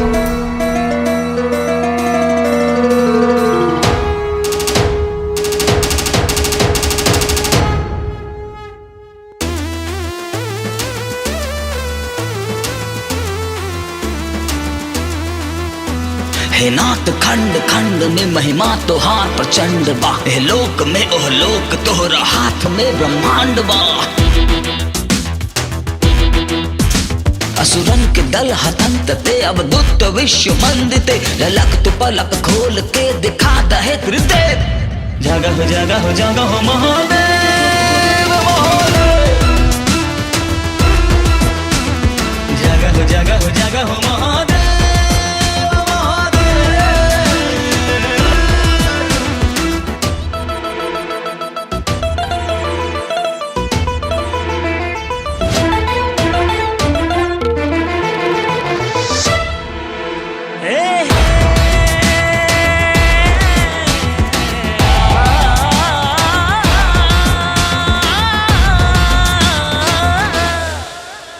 त्रिशूल कर में धार के भस्मी भभूति मार के। डमरू की तू ललकार से बागंबरी सवार के। त्रिशूल कर में धार के भस्मी भभूति मार के। डमरू की तू ललकार से बागंबरी सवार के। जटा से घटा घेर के गंगा के जल बिखेर के। तांडव के नाथ नृत्य से मिटा दमन के भेव। जगह जगह जगह महादेव महादेव। जगह जगह जगह महादेव महादेव।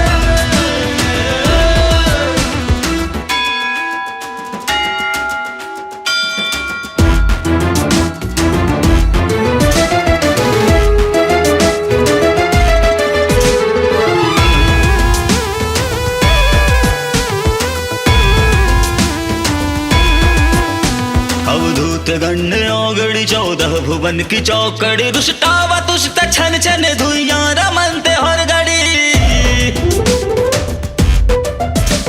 अवधूत गण्य घड़ी 14 भुवन की चौकड़ी रुष्टावा तुष्ट छन छन धुइया रमनते हर घड़ी गणराज तू बैताल के एक रूप महाकाल के विकराल रूप धार के हो जा प्रकट है देव जगह जगह जगह महादेव महादेव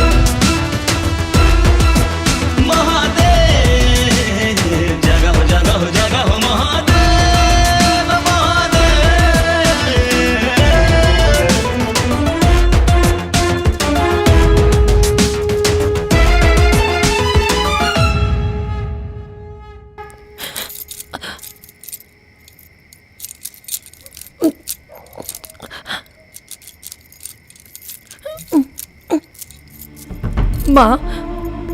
माँ जाई दी ना हमरा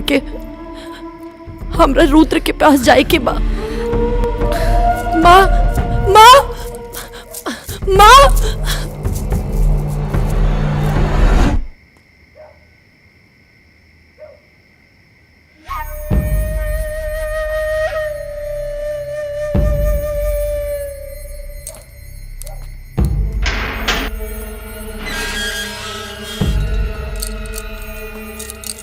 रुद्र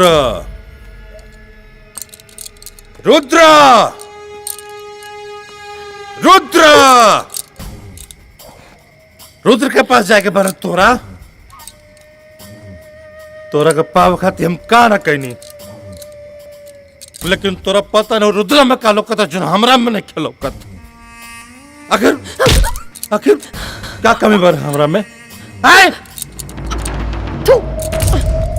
या बम्बा और सपना सपना रह जाई कहला से हैं तोरा कहला से रे हैं हमारा सपना ते तोड़ दे हमारा सपना तोड़ दे रे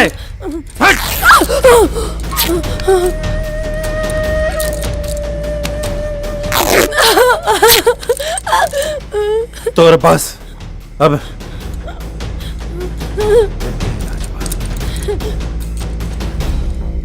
ना ना ना कैसे रे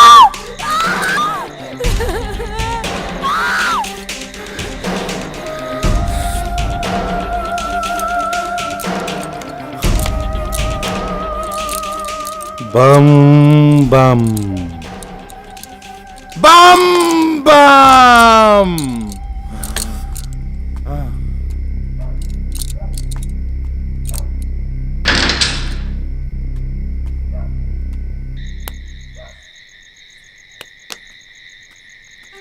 बाबा बाबा रुक जाई हमार बात समझी हम निर्दोष बानी अरे हम रउआ ऊपर हमला कैसे करा सकता नहीं हमार बात मानी राउर जान मारे के षड्यंत्र हो रहल बा एकरा पहले भी रउआ ऊपर हमला हो चुकल बा और इस सारा हमला विद्याधर करौले बा और एकर पोल ना खुल जाओ ऐसे सारा दोष हमरा ऊपर डाल देहलस महादेव महादेव रुद्री कहाँ अनर्थ बोल रहा बड़ा तू गुरुजी ये रुद्र उ लड़की के प्यार में पागल हो गई बा एकरा बात पर ध्यान देवे की आवश्यकता नहीं है और वैसे ही बाबा जी कह दिल बड़न कि शाही स्नान तक एकरा के उ लड़की से दूर रखल आवश्यक बा न तो बहुत बड़ा अनर्थ हो जाई नाटक मत कर विद्याधर नाटक मत कर तू बाबा के मूर्ख बना सकता रे लेकिन हमरा के ना रुद्र महादेव महादेव ये तारा भ्रम हो गई बा सुन अगर हमरे बाबा के कुछ भी भइल ना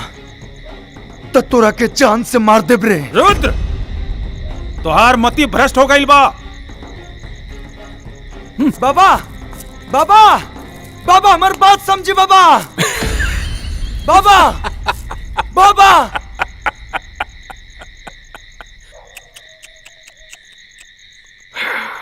केकरा के समझावे के प्रयत्न कर रहा बड़ा रुद्र उ मूर्ख अखंडानंद के जकरा के हम बरसों से मूर्ख बनावत आ रहल बानी आज तक की मठ में जितना भी अप्रिय घटना भइल बानू उस सबके सूत्रधार हम बानी चाहे वो त्रिलोचना के माता के मठ से निकाले के सारा दोष तहार पिता मूर्ख अखंडानंद के माथा पर मरे के बात होके चाहे वो दूर मूर्ख खंडानंद के बार बार मारे के प्रयास सब हमार देना। लेकिन असली कांड तो काल सुबह शंखनाद के समय हुई, जब काल सुबह के शाही स्नान तोर पिता मूर्ख खंडानंद अपने ही रक्त में डूब के करी। विद्याधर!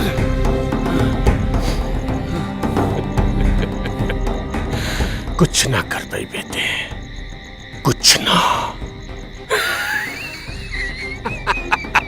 महादेव! महादेव!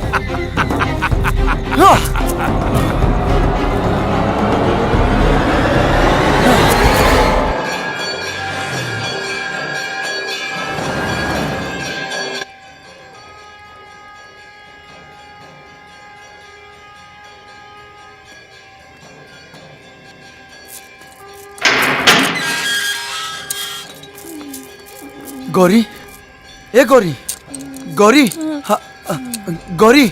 रुद्र। हाँ मागिनी।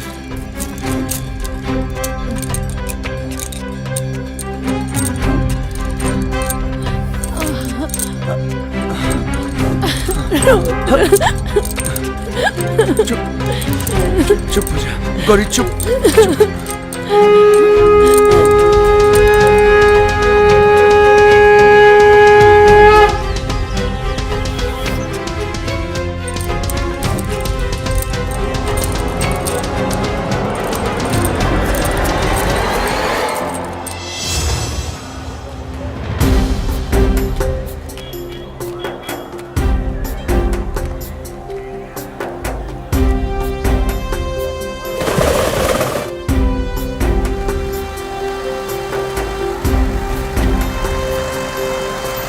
अखंडानंद बाबा की जय, अखंडानंद बाबा की जय, अखंडानंद बाबा की जय, अखंडानंद बाबा की जय, अखंडानंद बाबा की जय, अखंडानंद बाबा की जय, अखंडानंद बाबा की। डमरू वाले बाबा की जय, डमरू वाले बाबा की जय, डमरू वाले बाबा की जय, अखंडानंद बाबा की जय, अखंडानंद बाबा की। मैं आखिरी बार चेतावनी दे रहा हूं तुम दोनों को, रुक जाओ वरना अनर्थ हो जाएगा। बाबा हमने दोनों के रास्ता से आज रुआ हट जाई, न तो सच में अनर्थ हो जाई। विद्याधर और इंद्र मिलके बाबा और त्रिलोचना जी के मारे का प्लान बनौले बा। उन दोनों को तो मैं यहीं से भस्म कर सकता हूं। मुझे चिंता उन दोनों की नहीं है, बल्कि मुझे चिंता है उस भयानक मंजर का, जो आज से 12 साल पहले मैंने तुम्हारे इन नन्हे हाथों में देखा था। वो क्षण आने ही वाला है। देखो, देखो प्रकृति को, देखो प्रकृति के उस अट्टहास को। अरे बाबा रुआ का सुनावत नहीं, का दिखावत नहीं, हमके कुछ समझ में नहीं आवत। ना हमके सुनाई देता और ना दिखाई देता। बाबा आपसे हमारी विनती बा कि हमने दोनों के शांति से जिए दी। तुम्हें मेरी बातों पर भरोसा नहीं होगा। मैं तुम्हें अपनी दिव्य शक्ति देता हूं, जिसकी मदद से तुम उस मंजर को अपनी आंखों से देख पाओगे।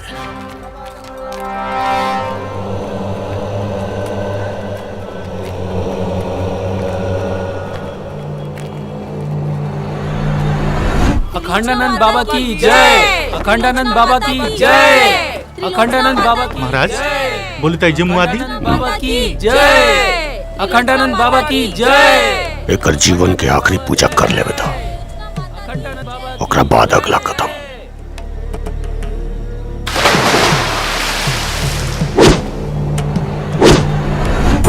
अखंडानंद बाबा की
अरे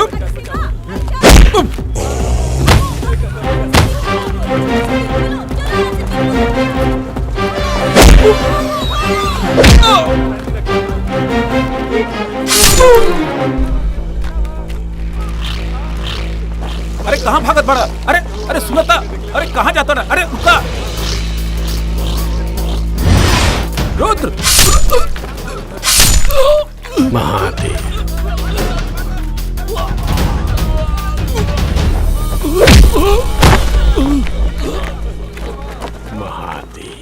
बाबा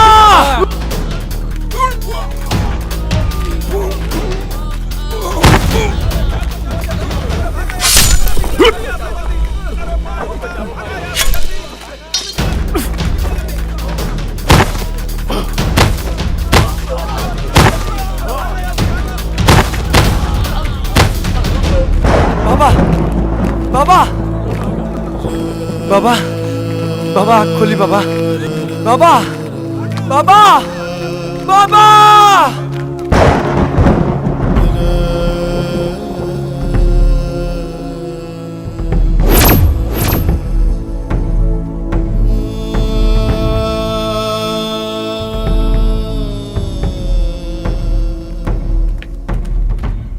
देखा, बताओ बच्चा, जिन साधु संतों ने तुम्हें जीवन दिया, शिक्षा दीक्षा दी, क्या उनकी मौत का कलंक तुम दोनों अपने ऊपर ले सकोगे? बच्चा, मैं तुम दोनों के मिलन के विरोध में नहीं हूं, बल्कि मैं उस भयानक मंजर से डरता हूं जो तुम दोनों के मिलन के बाद होगा। मेरी बात मानो बच्चा, एक दूसरे से अलग हो जाओ, बचा लो इस धरती पे होने वाले इस कलंक से।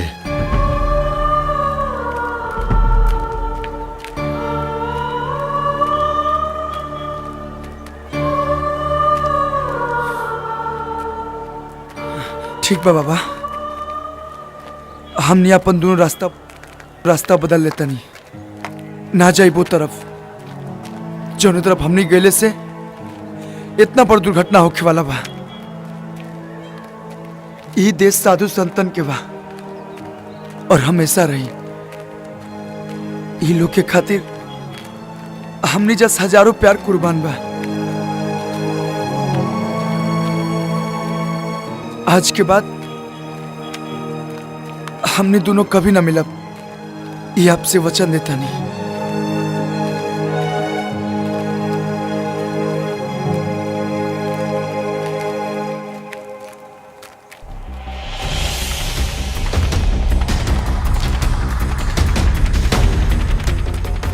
चला तानी बाबा, हमने दोनों के अपन आशीर्वाद दी।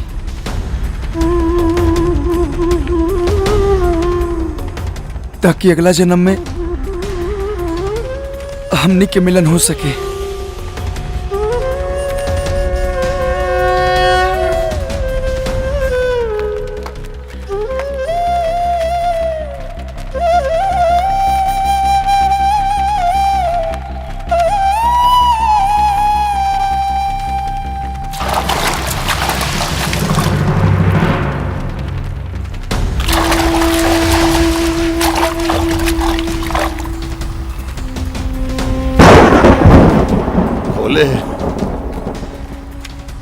तेरा लाख लाख धन्यवाद जो तूने मेरे इस प्रयास को सफल किया।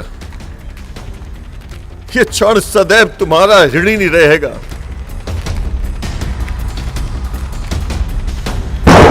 देख देख, तू हार गई और मैं जीत गया।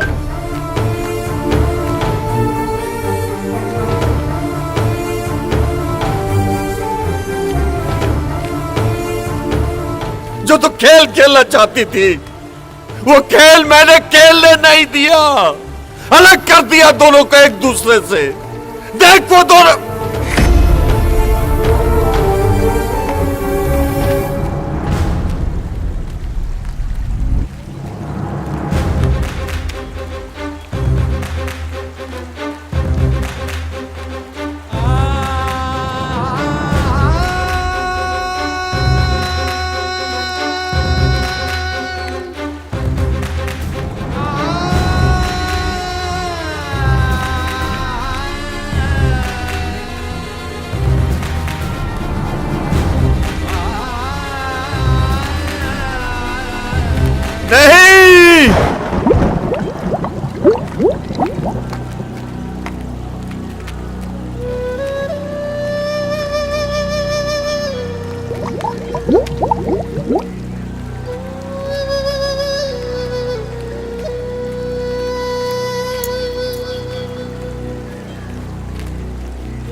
अच्छा किया तूने प्रकृति, इन बच्चों को पुनः जन्म देके उम्र लंबी कर दी है तूने मेरी। और आज पहली बार अपनी जीत पे रोया है ये गंगा योगी। लेकिन ये मेरा वादा है तुझसे, अगली बार आऊंगा और तुझे हरा के जाऊंगा।